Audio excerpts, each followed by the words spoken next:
Hello everyone, welcome back to Jake's Scary Unusual. In today's story, we're going to be going over a campsite family story. A very intriguing, unusual campsite family story. It actually took place at the end of summer, more towards Halloween, which correlates very well and coincides with this time of year.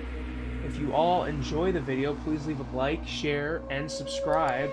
I appreciate all your support like always, and enjoy the show. Take care for now. See you at the end.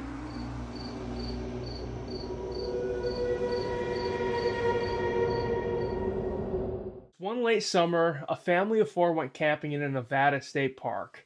And, when they got to the campsite, they unloaded, they got everything well together. They got the tents put up. They didn't have an RV or a camper or anything like that, but they had two big tents, one for the kids, one for the adults. It was a sister and a brother and mother and father, that type of situation. It was just a typical family of four in America. And they're going through getting their stuff out. And, it's more of a bare desertish area, considering it's Nevada. You can have all different types of climates and areas. And, and then you have to remember, too, is that when it gets nighttime out, it gets very cold. So they're getting everything ready, getting a fire set up and everything like that. They were going to stay here for the weekend. They actually left Friday morning. They actually lived in Arizona, so they were a few hours away.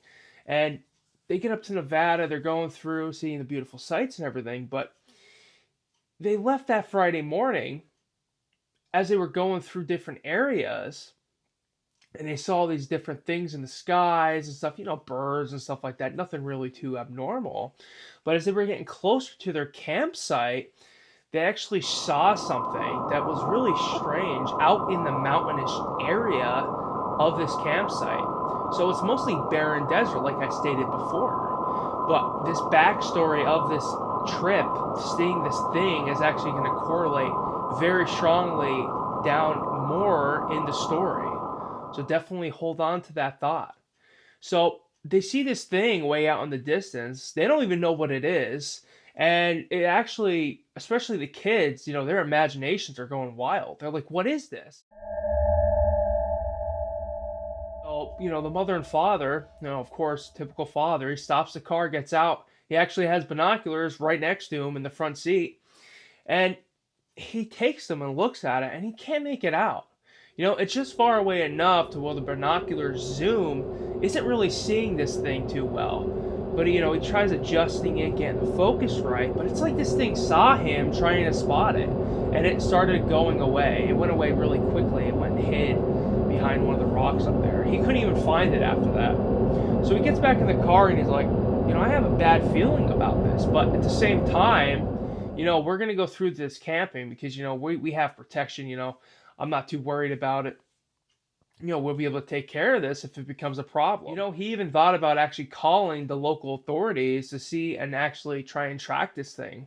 See if it was a person camping up there, if there's anyone in the area that was acting suspicious, just for the sake of his kids and wife. He didn't want to actually go through something that would be detrimental to his family's health. So they continue and they go to the campsite. And now we're back to the point where they were unpacking. And, they get everything ready. And yet again, they actually see something again on the far other side of the mountain now. It was only about 20 minutes between these two areas when they parked the car and saw the sighting. And here they are again, but this time it's like 50 miles apart. And they see it again. So it's like, is there a family of these things? Are these just spotters? Are these government agents? Considering there might be military sites nearby. What is actually going on here? They actually don't know. And so they finish packing, get a fire going. It's getting pretty late at this point. 8 o'clock at night. They're having dinner, cooking over the fire, telling some great campfire stories, just having a good time together as a family. Really enjoying the atmosphere and really taking in the scenery and the beauty of it all. But it starts getting really cold at this point. So they all actually get ready, hunker down, getting their tents, getting ready to go to bed. No one could help think about the thing they kept seeing. Like, what was it? And it kept the kids up, and the parents even, they were talking about it, like, hey, if actually this thing we have an encounter with, gets close to us, here's what we're going to have to do. So the father was planning with the mother, if ever the case of this thing coming near them happened. So it's around 2 a.m. at this point, and they can see out in the distance a shadow off of the fire. So I say it like that because that was the perception the father was getting. You know, you can hear something really far out, and then you can see like a shadow off the truck, you know, from the fire because it was still glowing quite well. It was actually still lit pretty well because they had to make a big fire. It was really cold, and he's dead awake at this point because he actually had he actually had the tent unzipped so you can actually see out the front window. And he couldn't really make out what was down there. It was just so dark at night there. There's no lights around, in this area. There wasn't really a lot of people camping at this point, so I didn't have any neighbors. And he's looking way, way down. His eyes are starting to adjust to the nighttime and can see this thing, this figure, way out in the distance. So he's like, what am I going to do with this situation? Do I actually want to encounter this? Do I want to deal with this? So he actually grabs his gun and he just holds it by his side, waiting for this thing to come up to him.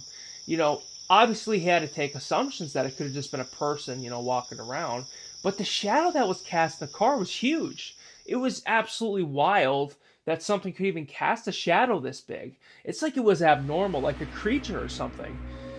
So he's waiting there, and you can hear it getting closer.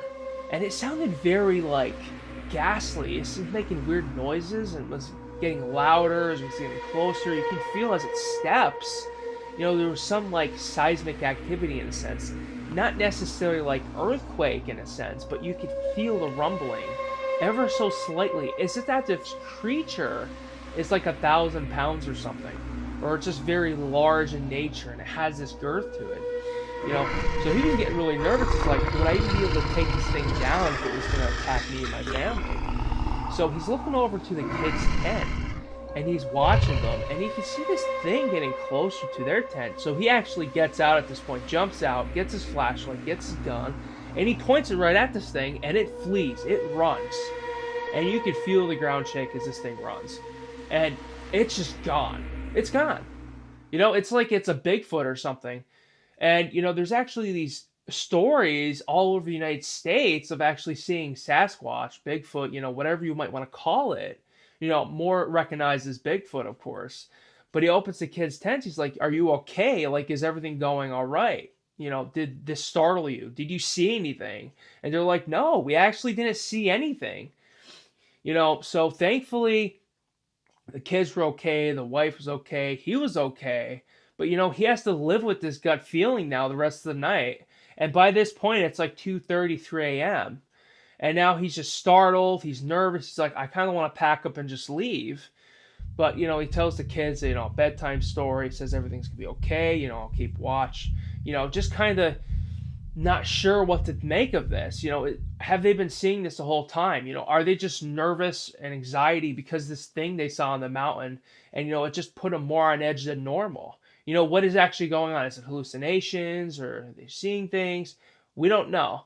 But he goes back in the tent with his wife, stays really close to her the rest of the night. He keeps it zipped up, he's just watching things. Around 6 a.m., when the sun starts really coming up at this point, considering the time of year, and everything seems fine. And he actually dozes off because the sun's up at this point. It's like around 7, so he was getting really, really sleepy around 4 to 6 a.m. His wife gets up, goes out, with the kids, they're just getting things set up, and he naps for 4 hours. And then he wakes up to a scream, and he looks outside the tent window, and he sees this thing way off in the distance, and the wife is screaming, yelling for her husband to come out. And he grabs his gun again, and he's out there, and he's looking, and he couldn't get himself oriented. He's dealing with this now and having to process this so quickly. He's like, okay, we have to do something here. They actually get in the car, their truck that's parked there, and they get all in. He turns the engine on, and it's not starting. But luckily, as this thing was getting closer, it did start up. So this whole situation could have been a lot worse. But he gets started up. He turns around, pulls out, and flees to the local police station. He goes hauling down the road. He gets there in about 10 minutes. He goes in. There's only one person at the desk. Guy looks really tired. Must be pulling like a 12 to 8 shift, you know. And then he gets in. They're all like, hey, we saw something by our campsite in this state park over here. You know, we're camped for the weekend. Can you come out and watch or take a look? You know, this deputy is very alerted. You know, he doesn't know what to think at this point. So he gets up, he gets out of his chair, and he comes and fleets, gets in his car. He gets another deputy, calls the sheriff up, you know, getting everyone there, makes sure the situation's taken care of. He gets in his car with his family. They go back to the campsite, and there's these big foot tracks all around this campsite. And now they're like investigating, like, what's going on here? You know, what was here? And then the father tells the deputy and the sheriff this whole story about what happened that whole night. That's actually how we got the story. It was actually from the sheriff's report, you know, in the case file. The wild thing is that this family actually stayed at their campsite the remaining 2 nights. So they stayed Friday night, that was the first night, Saturday night, and then Sunday night. They came back Monday morning. And there was actually a cop patrolling that whole area those last 2 nights, and it gave him some peace of mind. But if you ask me, this family's pretty brave for actually doing something like this. You know, actually staying out there and dealing with this type of situation, this monster of a creature, you know, especially at hunting and watching. But they actually haven't seen it since. That whole time they were there, they actually had a good time. You know, they didn't really get on a lot of vacations and stuff like that, so it was a really nice thing to actually have something different happen for once and actually get to enjoy their family time together. You know, and at the end of this, they were going back laughing about it, but in reality, what a horrible situation this really was. But I hope you all enjoyed this video. If you are liking the Creative Mind series, let me know in the comments below. I have a lot more coming, and since this is Halloween week, we're going to be having 4 to 5 full videos this week, and I plan on doing 1 to 2 live streams. I have some ideas. And don't forget about Spotify and all my other channels. And also, I have shorts. I'm on TikTok as well. Also, don't forget to have a great night and a great day. Stay tuned for tomorrow's video, and bye for now.